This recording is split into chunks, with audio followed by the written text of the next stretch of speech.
जय हिंद साथियों। आप सभी का स्वागत है मैथ्स के इस तीसरे लेक्चर में, जिसमें हम परसेंटेज के कुछ अच्छे सवाल करने वाले हैं। और हम सब तैयारी कर रहे हैं किसी वर्दी की, वो चाहे एसएससी जीडी हो या यूपी पुलिस, दोनों में हमें एक वर्दी मिलेगी जो हमारी शान को बढ़ाएगी। चलिए अपने प्रश्नों की श्रृंखला को शुरू करते हैं, और उम्मीद है आप सब लास्ट तक बनेंगे, क्योंकि शुरू में हर बार की तरह कुछ एक दो सवाल हल्के फुल्के हैं, लेकिन लास्ट तक आपको अच्छे अच्छे सवाल मिलेंगे। आपकी परीक्षा के ऊपर के सवाल मैं नहीं कराऊंगा। चलिए सवाल देखते हैं। आप सभी के पेश से खिदमत में हाजिर है ये सवाल। सवाल क्या कह रहा है, सवाल को ध्यान से पढ़िए, और उससे पहले वो दो बातें आप याद रखिएगा जो हमने आपको कई बार सिखाई है। वो क्या है कि आपको प्रश्नों को बहुत ध्यान से पढ़ना है और ये पता करने की कोशिश करना है कि प्रश्न वाला आपसे पूछ क्या रहा है। अगर आप ये समझ जाएंगे कि प्रश्न वाला हमसे क्या पूछ रहा है, तो आपको सवाल में दिक्कत नहीं होगी। और दूसरी बात क्या, वो किस आधार पर क्या पूछ रहा है, किस आधार पर आप उसका बेस जानिए और प्रश्न जानिए क्या पूछ रहा है। तो पहले प्रश्न पढ़िए। कह रहा है यदि ए की आय बी की आय से 50% अधिक है, यदि ए की आय में 40% की वृद्धि हुई है और बी की आय में 90% की वृद्धि हुई है, तो उनकी संयुक्त आय में कितने परसेंट की वृद्धि हुई है। सवाल बहुत आसान है, तो लगाते हैं। सवाल क्या कह रहा है, सवाल की पहली लाइन है ए की आय बी की आय से 50% अधिक है। ठीक है, ये हुआ ए की आय और ये बी, इन दोनों का इनकम यहां लिख देते हैं आईएनसी, जिससे क्या हुआ इनकम। कह रहा है जो ए किया है बी किया से 50% अधिक है, 50% का फ्रैक्शन कितना होगा 1/2। 50% का फ्रैक्शन कितना होगा 1/2। अगर 50% का फ्रैक्शन 1/2, तो ये 2 किसका हुआ बी का। तो ए का कितना होगा अधिक है, तो 2 से 1 अधिक कितना 3, तो यहाँ बी का मान 2 और ए का 3। ये किसका रेशियो हुआ, उनका इनकम का रेशियो हुआ। ठीक है, आगे क्या कह रहा है, यदि ए की आय में 40% की वृद्धि हुई, ए की आय अच्छा 40% की वृद्धि हो रही है, तो एक काम करेंगे हम, इनको हम 3 और 2 नहीं 300 और 200 लिख देंगे। अगर हमने 300 200 लिया, तो हमारे लिए अब इनका परसेंटेज निकालना बहुत आसान हुआ। क्या कह रहा है, ए की आय में 40% की वृद्धि हुई। अब 300 का 40% कितना हुआ, 300 का 40% 120। तो 300 में कितना हुआ 120 जुड़ा, वृद्धि हुआ, तो अब कितना बन गया, ये हो गया 420। ठीक, ये क्या हुआ इसका 40%। ठीक है, आपको विजिबल हो रहा है क्लियरली। 300 में हमने 120 जोड़ा तो 420। कैसे 120 जोड़ा, कह रहा है ए की आय में 40% की वृद्धि, ए की आय में 40%, 300 का 40%, 120 420। फिर क्या, बी की आय में 90% की वृद्धि हुई। अब बी की आय के जब 90% निकालेंगे, इनका जो 90% निकलेगा वो कितना 180। 9 दूनी 18 180। तो इस तरीके से यहाँ कितना हो गया 380। 90% 200 का 90% 180। फिर क्या कह रहा है, तो उनकी संयुक्त आय में कितने परसेंट की वृद्धि हुई। अच्छा, इनका संयुक्त आय में कितने परसेंट की वृद्धि हुई, हमें यह पता करना है। अच्छा, पहले इनका संयुक्त आय कितना था, इनका संयुक्त आय कितना था 500। तो अब इनका संयुक्त आय कितना हो गया है 4 3 7 और 1 800। कितना वृद्धि हुआ 300। तो किसके बराबर है, कितना परसेंट होगा, 300 का परसेंट निकालिए कितना 500 के हिसाब से गुणे 100 कर दीजिए। यही आपको ज्ञात करना था। तो 5 6 30 60%। देखिए कितना आसान सवाल था। बस थोड़ा सा अगर आप समझ पा रहे हैं कि प्रश्न दिया क्या है और पूछ क्या रहा है, तो आप सवाल को लगा पाए। ठीक है, चलिए चलते हैं अगले प्रश्न पर। हमारा अगला प्रश्न क्या कह रहा है, एक व्यक्ति अपने वेतन का 10% भोजन पर खर्च करता है और शेष भाग का, क्या कह रहा है, शेष भाग का 20% ईंधन पर खर्च कर रहा है। यदि उसके पास 4680 रुपया शेष है, तो उसका वेतन कितना है, ये पूछ रहा है आपसे। तो लगाइए सवाल को, और देखिए ये सवाल किसमें पूछा था, एसएससी सीएचएसएल में। यहाँ पर इसलिए लिख दिया हूँ कि जो आपके सवाल हैं प्रीवियस ईयर हैं, और उससे बढ़िया मुझे नहीं लगता कोई प्रश्न होता है। और अगर आप पूछ रहे हैं कि ये तो बहुत पुराना है, तो मैं पुराना इसलिए ले रहा हूँ क्योंकि नया तो आपको प्रैक्टिस करना है खुद से, तो इसलिए हमने पुराना लिया। तो प्रश्न लगाइए क्या कर रहा है, अपने वेतन का 100% 10%, अपने वेतन का 10%, 10% की वैल्यू कितना 1/10, मतलब उसका टोटल इनकम टोटल वेतन 10। तो 10 का जो एक खर्च कर रहा है वो भोजन पर खर्च कर रहा है। तो अब बचा कितना, यहां लिख देते हैं भोजन, जिससे आपको समझ में आए क्या लिखना है भोजन। हाँ, 1 रुपया 10 का 1 रुपया भोजन पर खर्च कर दिया। फिर कह रहा शेष भाग का, अब शेष कितना बचा 9 रुपया बचा। अब शेष 9 तो बचा, पहले 10 रुपया था, उसमें से 1 रुपया भोजन पर खर्च कर दिया, तो कितना बचा 9 रुपया। कह रहा है शेष भाग का 20% ईंधन पर खर्च कर रहा है। तो अच्छा देखिए, हमको परसेंटेज निकालना है, तो एक काम करते हैं, यहाँ 100 कर देते हैं। अगर हमने यहाँ 100 किया तो 100 का 10% 10 हुआ, तो यहाँ 90 बचा। अब 90 बचा, अब हमें 90 का 20% निकालेंगे तो कितना आएगा? 18। 18 रुपया किस पर खर्च किया? ईंधन पर। यहाँ के लिख देते हैं। ठीक, क्लियर है।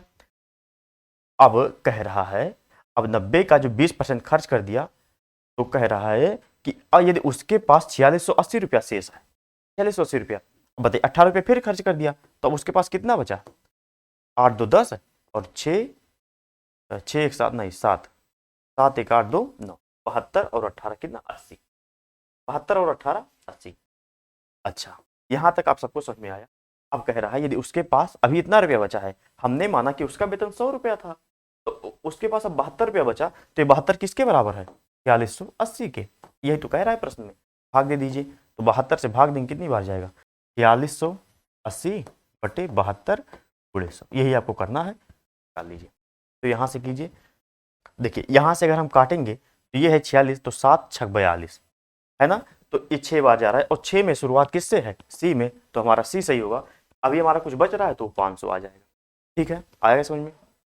पर फिर से समझ लीजिए, कह रहा है एक व्यक्ति, अच्छा इसको पूरा भाग देना, पूरा भाग देना आपको आवश्यकता नहीं। अगर आपको कुछ अंदाजा लगा पा रहे हैं, 72 से हमने भाग किया, तो देखिए हमने भाग किया तो ये तो 60 से ज्यादा जा रहा है, मतलब क्या लिखा है यहाँ? 6000 से ज्यादा जा रहा है, और 6000 से ज्यादा केवल एक ही तो विकल्प है, तो वही सही होगा। प्रश्न समझिए क्या कह रहा है, एक आदमी अपने वेतन का 10%, हमने कहा वेतन का 10%, तो अगर हमने कहा उसका टोटल इनकम 100 रुपया है, अगर टोटल इनकम 100 रुपया है, अगर टोटल इनकम 100 रुपया है, तो 100 का वो 10% भोजन पर खर्च कर दिया, तो 100 का 10% तो 10 होगा, 10 भोजन पर खर्च कर दिया। अब उसके पास कितना बचा? जब 10 खर्च हो गया 100 में से, तो बचा कितना? 90। फिर कहा शेष भाग का, यानी 90 का 20%, तो 90 का 20% कैसे निकालेंगे? 90 का 20%, तो 9 दूनी 18, यहाँ से कितना बचा? मतलब कितना हुआ? 18। 18 ईंधन पर खर्च कर दिया, 10 भोजन पर, 18 ईंधन पर, तो अब उसके पास कितना बचा? 90 में से हमने 18 घटा दिया तो 72 बचा, या तो 100 में से 18 और 10 28 घटाएंगे तो भी 72 बचेगा। अब प्रश्न में कह रहा है यदि उसके पास 4680 रुपया शेष है, तो 4680 रुपये किसके बराबर होगा? 72 रुपये के, जो हमने माना था। तो यहाँ से 72 की वैल्यू कितना है? 4680। 4680 और 4680 किसके बराबर है?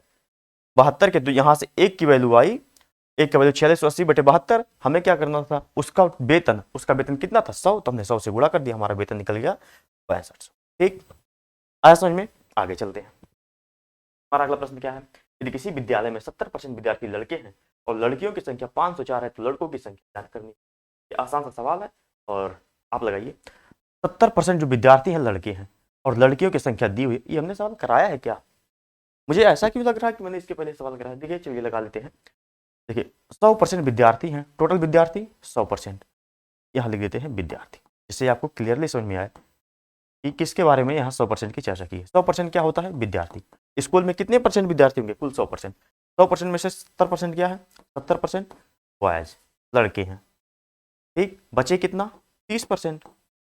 30% क्या है? गर्ल्स। और हमसे पूछा क्या है? लड़कों की संख्या। अच्छा, लड़कियों की संख्या 30%, ये 30 लिखा है, 30%। ये 30% किसके बराबर है? 504 के। 504 के। हमें किसकी वैल्यू पता करनी है? लड़कों की संख्या। तो लड़कों की संख्या कितनी है? 70%, तो 70% में ज्ञात कीजिए। 30 का वैल्यू 504, तो 70 की वैल्यू कितना होगा? 504 बटे 30 गुणे 70, यही ज्ञात करना है हमको। तो 30 सेकंड 30, कितना बचा? 204। 204, तो यहाँ से इसको काट देते हैं, तो जो हमारा ऑप्शन आएगा वो 7 से कटेगा। दूसरा है, तो 30 से भाग दीजिए 3 से 504 में, तो 3 एकम 3, 2 5 20, 3 चक 18, 3 अठे 24, 168 गुणे 4, तो 8 सते 56, लास्ट में 6 होना चाहिए। एक ही ऑप्शन है ए सही। ठीक, इस तरीके से आप इस सवाल को लगा पाएंगे। विद्या समझ में आ गया होगा। कैसे? आसान सवाल है, समझ जाइए। आगे देखते हैं। एक इंजीनियर छात्र को उत्तीर्ण होने के लिए 36% अंक हासिल करने हैं। ये पास फेल वाला सवाल बहुत ज्यादा पूछा जाता है, इसलिए इस पर आपको विशेष ध्यान देना है। और मेरी तरफ से मोस्ट इंपॉर्टेंट, सारे प्रश्न इंपॉर्टेंट, लेकिन ये मोस्ट इंपॉर्टेंट। क्या कह रहा है? एक इंजीनियर छात्र को उत्तीर्ण होने के लिए 36% अंक हासिल करने होते हैं। कितना अंक हासिल करना होता है? 36%। और उसे 53 अंक मिलते हैं, और वह 37 अंकों से अनुत्तीर्ण होता है। 37 अंकों से। अच्छा हमें एक बात बताओ, अगर वो परीक्षा में 70% अंक पा जाए, अगर वो परीक्षा में कितने अंक पा जाए 36%, वो पास हो जाए। ठीक, अच्छा कितना अंक मिला, 53 नंबर वो पाया, 53 नंबर पाया। अगर उसे 37 नंबर और मिला होता तो पास हो जाता। 37 अगर हम इसको और मिला दें तो इसका मतलब 90 अंक पे पास, 90 अंक पा गया तो पास। और 90 अंक किसके बराबर है, 36% के। क्या ये चीजें आपको क्लियर हुई, क्लियर हुई? क्या कह रहा है, 36% अंक हासिल करने होते हैं, अगर वो परीक्षा में 36% अंक पा जाए तो उसे पास मान लिया जाएगा। ठीक, उसे कितना अंक मिला, 53 अंक, लेकिन फेल हो गया कितने अंक से, 37 अंक से, मतलब 37 अंक और पा जाता तो वह पास हो जाता। 53 अंक पाया, 37 अंक और पा जाता तो पास हो जाता। 53 और 37 90 अंक, इसका मतलब अगर उसे 90 अंक मिला होता तो फेल ना होता। 90 अंक पे पास, और चाहिए कितना 36%, तो 36% की वैल्यू 90, तो यहाँ से एक की वैल्यू 90/36। क्या ज्ञात करना है कि अधिकतम अंक, अच्छा अधिकतम अंक क्या आप समझ पा रहे हैं, अधिकतम अंक में किसकी चर्चा कर रहा है, अधिकतम अंक मतलब पूर्णांक की, पूर्णांक, और पूर्णांक क्या होगा 100%। यहाँ से 100% की वैल्यू के लिए हमें 100 से गुणा कर देंगे, यहाँ 0 लगा देंगे जिससे मिल गया 100%, 100% ये। ठीक, इसको सॉल्व कर लिए, 9 चौक 36, 4 से भाग देंगे तो 25 चौक का 100, यहाँ एक 0 है 250। ठीक, आगे समझ में, आगे देखते हैं हमारा अगला सवाल क्या होगा। एक छात्र ने 32% अंक प्राप्त किए और 6 अंकों से फेल हो गया। देखो 32% अंक पाया है, वो कितना अंक पाया 32%, लेकिन 6 अंक कम पाया इसलिए फेल हो गया। ठीक है, अगर 36% अंक प्राप्त किया होता तो 2 अंक ज्यादा हो गए, 2 अंक से मतलब ग्रेड पास होने 2 अंक ज्यादा पा गए। कितना है, मुझे पूछ रहा है कि पास होने के लिए कितना अंक चाहिए। चलिए अगर हमने माना पूर्णांक यक्ष है, हम क्या मान लें, जो पूर्णांक है वो किस क्या है, यक्ष। ठीक, तो यक्ष का 32%, यक्ष का मतलब गुणा, तो थोड़ा और साफ लिखिए जिससे आपको क्लियरली विजिबल हो। यक्ष का 32%, अच्छा परसेंट का मतलब बटे 100। क्या यहाँ पे कोई परेशानी, बिल्कुल नहीं।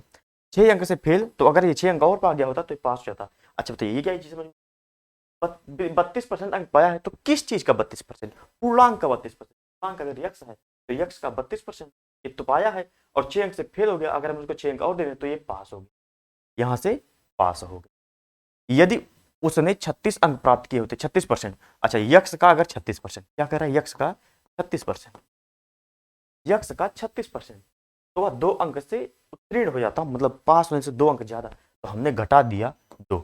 अब ये किसके बराबर है, उतने ही नंबर के जितना कि ये दोनों पास पास हैं, ये दोनों हमने बराबर कर दिया। यहां से आपको क्या ज्ञात करना है, यक्ष का मान, यहां से यक्ष का मान ज्ञात कर लीजिए। कैसे ज्ञात करेंगे, तो देखिए 32 यक्ष, अगर हम चाहते तो यहाँ 100 से काट सकते थे, लेकिन जो 100 है ना, अगर काटेंगे तो यहाँ जो संख्या आएगी वो हमें गुणा करने में परेशानी करेगी, इसलिए हम 100 को नहीं काट रहे। तो यहाँ से क्या है 32 यक्ष प्लस 600, 32 यक्ष प्लस 600, यहाँ से कितना आएगा 36 यक्ष माइनस 200। अच्छा अब नीचे 100 कहाँ गया, दोनों तरफ बटे में 100, दोनों तरफ बटे में 100, हमने उसको काट दिया तो हमारा ये बचा। यहाँ से यक्ष का मान निकालिए, तो 32 में 36 घटाएंगे 4 यक्ष, 32 में 36 घटाएंगे 4 यक्ष, 4 यक्ष किसके बराबर है, ये इस 32 यक्ष को हमने बराबर के उस तरफ ले गया तो इसमें से ये घट गया, वो माइनस से है जो इस तरफ आएगा तो प्लस से हो जाएगा, तो 6 और 2 800। ठीक क्लियर है, तो यहाँ से यक्ष का मान कितना 4 दूनी 8 200, यहाँ से यक्ष का मान 200। 200 का वो कितना अंक चाहिए 32% अंक प्राप्त नहीं, हमसे क्या पूछा है, क्या पूछा है कि उत्तीर्ण अंक कितना है। तो देखिए 200 अंक पूर्णांक है, अगर वो यक्ष का मतलब यक्ष का मानी 200 का 32% और 6 और पा जाए तो पास हो जाएगा, या तो यहाँ रख दिए या यहाँ रख दीजिए, आपको वो अंक मिल जाएगा जिससे पास होना है। देखिए 200 का 32% कितना होगा, 200 का 32%, 32 दूना 64, और 6 और 64 और 6 70। आया समझ में, आया ना, अच्छे सवाल है, दिख रहा है ना आपको सही से। ठीक, यक्ष का 32/100 प्लस 6, ये कहां से आया, 32% अंक प्राप्त किए हैं, किसका 32%, पूर्णांक, हमने पूर्णांक पहले मान लिया, तो पूर्णांक का 32% और प्लस 6 ये पास हो गया, और यहाँ से 36% अंक, लेकिन 2 अंक ज्यादा पा गया है पास से, तुमने 2 घटा दिया तो ये दोनों बराबर हो गए। यहाँ से हमने यक्ष की वैल्यू निकाला, और फिर हमसे क्या पूछा था उत्तीर्ण अंक, हमसे ये नहीं पूछा था कि पूर्णांक, पूर्णांक तो 200 का है, पूर्णांक 200 मिल गया, लेकिन हमसे पूछा उत्तीर्ण अंक। यही मैं कहता हूं आपसे कि आप पहले ये जानिए कि प्रश्न पूछ क्या रहा है। प्रश्न पूछ रहा है उत्तीर्ण अंक, और कहीं आपसे दिख गया 200, फिर तो 200 मार देते, 200 वैसे है नहीं है 200, नहीं तो आप 200 मार देते। यक्स का मान 200, तो 200 से क्या निकाले उत्तीर्ण अंक। उत्तीर्ण अंक कैसे निकाला, यक्स का मान 200, तो 200 का 32% में 6 जोड़ दिया तो 70 आया। अच्छा अगर यहाँ रखते तो यहाँ भी आ जाता 36 है, 200 का 36% कितना होगा, 72 में से 2 घटाएंगे कितना 70। ठीक, आगे देखते हैं हमारा अगला प्रश्न क्या है। एक उम्मीदवार को किसी परीक्षा को उत्तीर्ण करने के लिए, अच्छा उम्मीदवार ये कोई चुनाव नहीं है, कोई परीक्षा को पास कर रहा है, तो क्या कह रहा है यहाँ परीक्षार्थी होना चाहिए था वैसे, परीक्षार्थी। एक परीक्षार्थी को किसी परीक्षा को उत्तीर्ण करने के लिए 40% अंक प्राप्त करने जरूरी है। अब इसने पहले बता दिया कि जो पूर्णांक है उसका 40% आपको याद तब पाना ही पाना है। फिर क्या कहा, यदि 220 अंक प्राप्त करने वाला उम्मीदवार 20 अंकों से फेल हो गया, अनुत्तीर्ण मतलब फेल हो गया, तो उस परीक्षा के अधिकतम अंक, अब हमने आपको बता दिया कि अधिकतम अंक क्या होता है, तो आपको कंफ्यूज होने की जरूरत नहीं है। अधिकतम अंक चलिए लगाते हैं, क्या कहा 40% अंक प्राप्त करने हैं, अधिकतम अंक। हमने कहा कि अधिकतम अंक क्या है, यक्स। अधिकतम अंक क्या है, यक्स, मतलब पूर्णांक यक्स है। ठीक, यक्स का 40%, यक्स का 40% मतलब पास।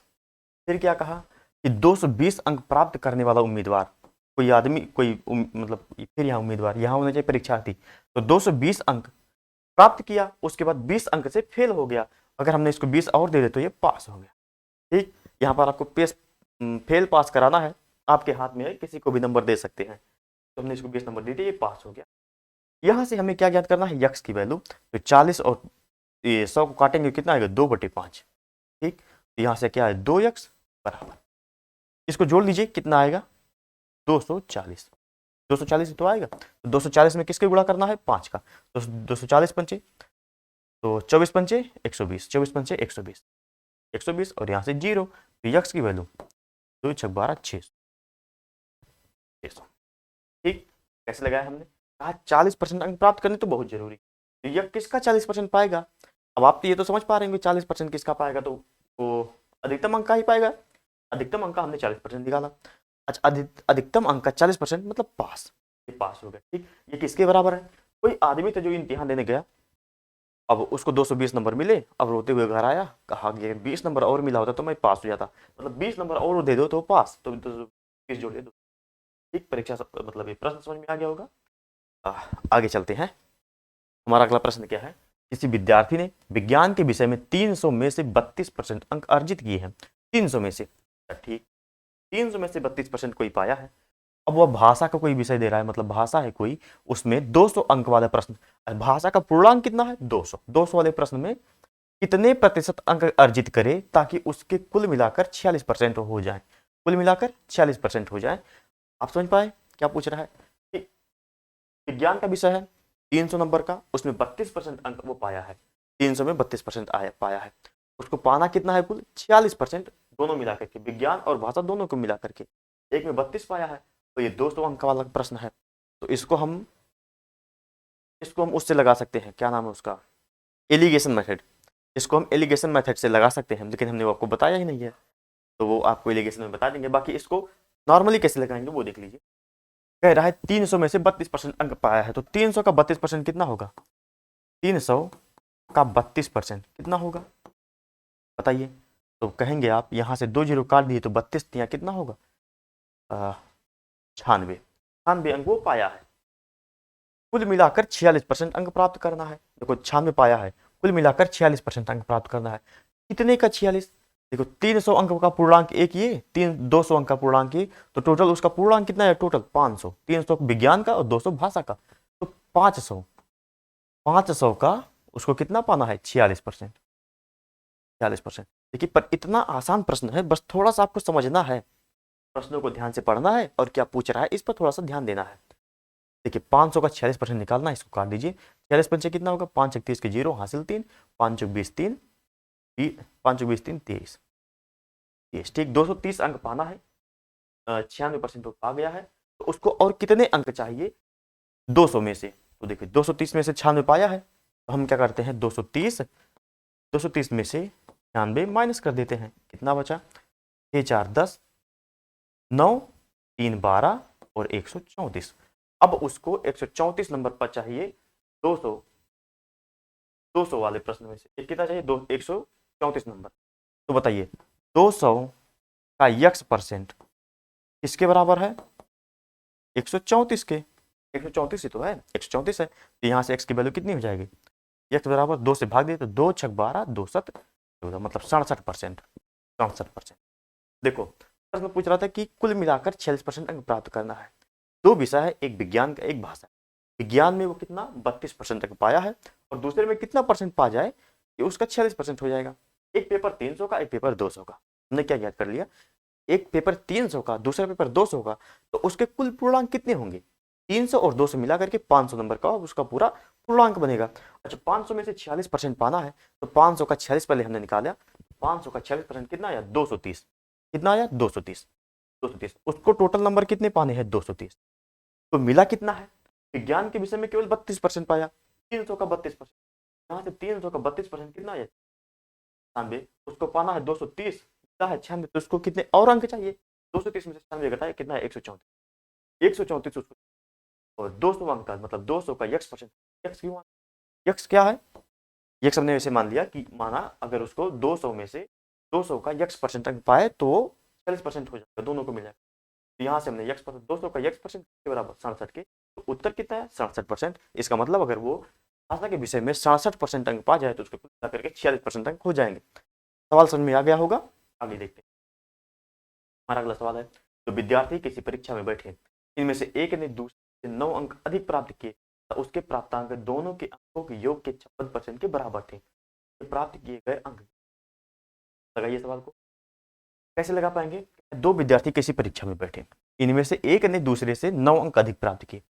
अच्छा एक है ए, एक है बी। अगर एक यक्स पा रहा है तो दूसरा कितना पाया यक्स प्लस, कैसे कह रहा है एक ने दूसरे से 9% 9 अंक परसेंट नहीं 9 अंक अधिक प्राप्त किए, उसके प्राप्तांक दोनों के अंकों के योग के, किसके प्राप्तांक जिसने 9 अंक अधिक प्राप्त किए हैं, तो इसके प्राप्तांक है मतलब यक्स प्लस 9। क्या कह रहा है, तो यक्स प्लस 9 है वो किसके बराबर है, दोनों के अंक, उसके प्राप्तांक दोनों के अंकों के योग, दोनों के अंकों का योग कितना होगा यहाँ से यक्स यक्स प्लस 9, यानी कि यक्स प्लस 9, दोनों के अंकों का योग यही तो है, एक एक्स नंबर पाया एक एक्स प्लस 9, ठीक है यक्स प्लस 9 दोनों के अंकों का योग हो गया, तो उसका 56%, इसका 56%। ठीक यही आपको ज्ञात करना, यहाँ से यक्स की वैल्यू मिल जाएगी तो हमें यहाँ से एक और बी का दोनों के प्राप्त किए गए अंक मिल जाएंगे, हमें दिया है विकल्प।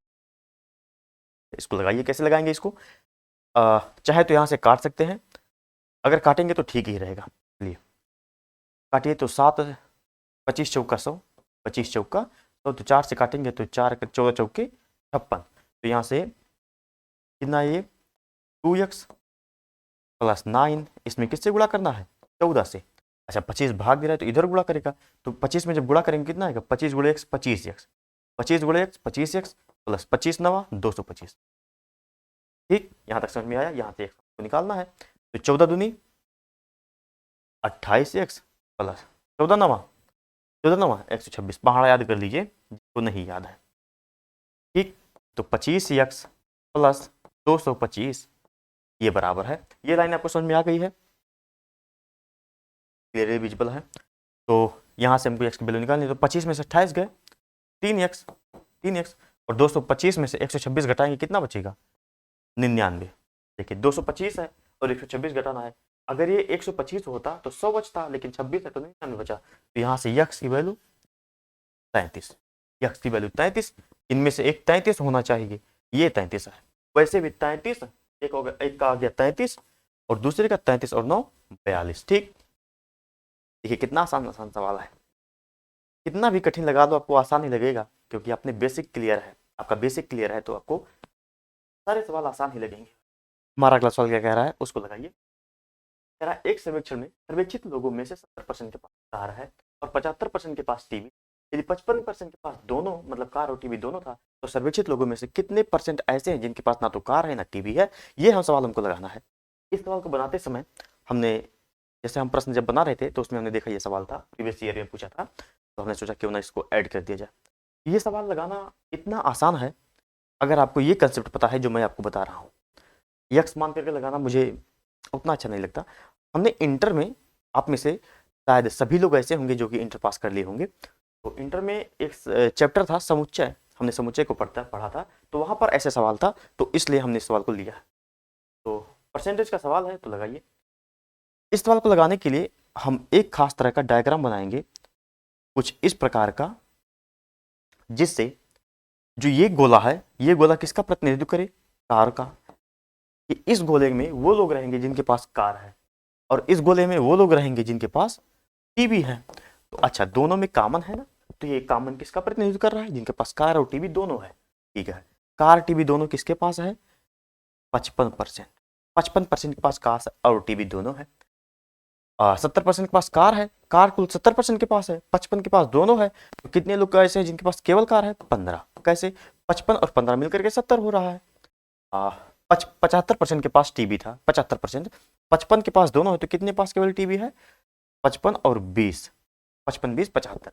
इसका मतलब अब कार कितने लोगों के पास है, 15, और 55 इनके पास कार है, और किनके पास टीवी है, केवल टीवी 20%, और टीवी 55 और 20 दोनों 75% के पास है। अच्छा, अब यहां से हमें क्लियरली दिखाई पड़ रहा है कि कौन से लोगों के पास केवल कार है, कौन से लोगों के पास दोनों है, कौन से लोगों के पास केवल टीवी है।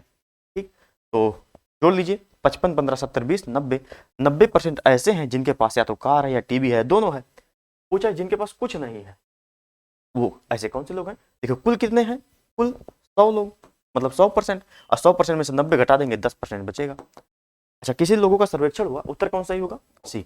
जितने लोगों का सर्वेक्षण हुआ वो 100% थे, 100% लोग थे, उनमें से 90% के पास कुछ ना कुछ है, तो कितने लोग बचे, 10% ही तो बचे। आगे चलते हैं, ये समझ में आ गया, समझ में आ गया ना। आगे चलते हैं, हमारा अगला सवाल है, एक शहर की जनसंख्या पहले 5 वर्ष, दूसरे में 6 वर्ष और तीसरे में 8% से बढ़ती है। शहर की वर्तमान जनसंख्या 120,204, मतलब 1,20,204 है। 3 वर्ष पूर्व शहर की जनसंख्या थी। देखिए ये सवाल पूछा गया था प्रीवियस ईयर। इस सवाल को लगाइए, कैसे लगाएंगे बार उसके बारे में देख लेते हैं। 3 वर्ष पहले पूछ रहा है, ये अगला सवाल आ गया क्या, हाँ, पूछ रहा है कि 3 वर्ष पहले क्यों थी। हम मान लेते हैं कि 3 वर्ष पहले कुल यक्ष लोग थे, 3 वर्ष पहले कुल यक्ष लोग, ठीक है, यक्ष लोग हैं। तो अब जो आने वाला साल है, जो एक साल बीतेगा, उसमें कितने परसेंट लोग बढ़ेंगे, 5%। अच्छा, 100 से कितने बढ़े, 5, तो वहां से कितना हो गया, 105। अगर ये 100% था तो अब 5% बढ़ रहा है, तो इसका मतलब कितना बढ़ रहा है, 105%। 105% का मतलब 105/100 गुणे गुणे करेंगे। फिर दूसरे वर्ष में 106, 106/100। फिर तीसरे वर्ष में 8, 108/100। ठीक, तो यहां से कितना आ रहा है, 120,204, मतलब 120,204, 1,20,204। ठीक, यहां से हमको यक्ष मान निकालना है, तो हमारे लिए बहुत ही आसान है। कैसे करेंगे इसको, कुछ करना नहीं है। 120,204 में गुणे 100 लिख करके, इतना 4 जीरो, 1 2 3 4, ये करना है। 105 गुणे 106 108। देखिए कितना डरावना लग रहा है ये सब, और हालांकि ऐसे सवाल परीक्षा में पूछे जाते हैं।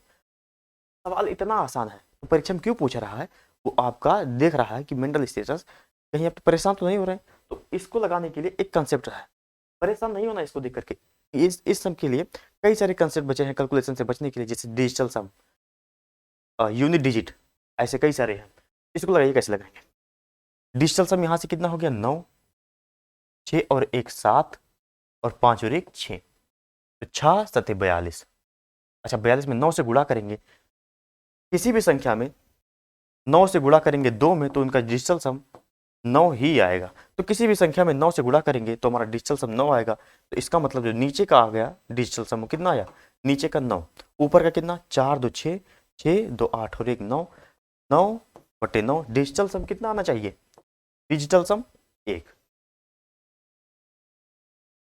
ये सही होगा बी, डिजिटल सम इसी में, वैसे लगता तो नहीं, लेकिन हमने जबरदस्ती अप्लाई किया है, यही सही होगा।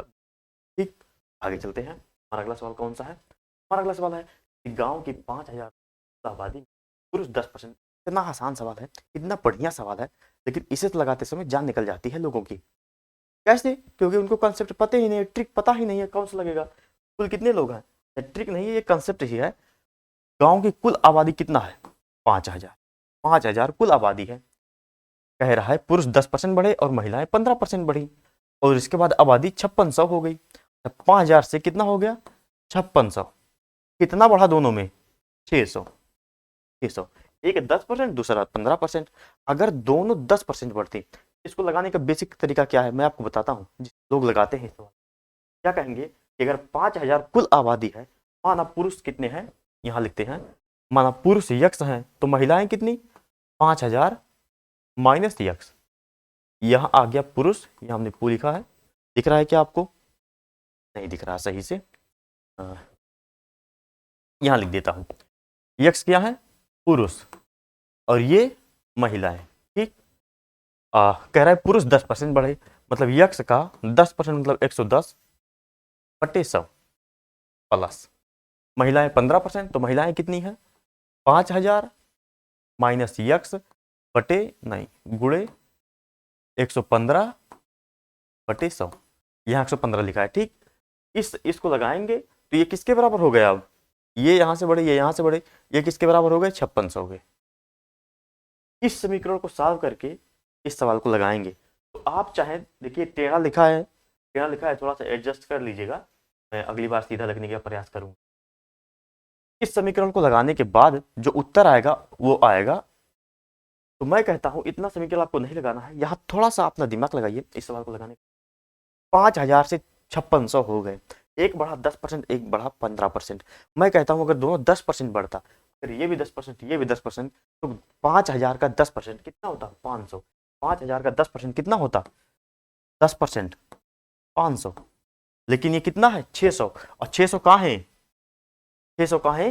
कहाँ से खींचते हो? जो 100 बढ़ा है वो कितना बढ़ा है? 5%। और किसका 5%? महिला का 5%। तो क्या पूछा है? महिलाओं की आबादी, तो ये महिला का 5% है, तो महिला का 5% 100 के बराबर, तो महिलाओं का 100% किसके बराबर होगा? तो यहाँ भी 20 से गुणा, यहाँ भी 20 से गुणा, यहाँ भी 20 से गुणा, तो इस तरीके से महिलाएं कितनी हो गई? 2,000।